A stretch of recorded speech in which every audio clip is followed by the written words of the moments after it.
дар кӯдаким падару мара бисёр ҷанг мекард ва ман фикр мекардам ки модоме ки падару мара қадар нағз бинад, чи ба падару мара қадар ҷанг мекунам?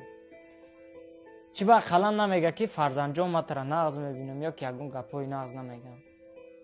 вақте ки мара ҷанг мекард, ман фикр мекардам ки падару мара намефаҳмад ва мара нафаҳмида ҳам одам ҷанг мекунад. ман бисёр дилгир мешидам. ҳозир боша ба 21 дар омадам, дар ғарибииму ба як насиҳати падарам зорум. ягона инсоне ки дар ҳақиқатан ба қалби худаш ману шуморо дӯст медорад ва ҳамин гапа ману шумо да намегӯяд, падарай. ягона инсоне ки ҳамеша дар фикри ману шумои падарай. дар фикри ҳозира, оянда, дар фикри ӯ дунёи ману шумо ҳам аст. Барои ин ки насиҳат мекунад ки мо роҳи бад да наравем. бомон ношукрӣ мекунем ай падармон. худоя ҳар як падаре ки дар рӯи дунё аст дар паноҳи худаш нигоҳ дорад.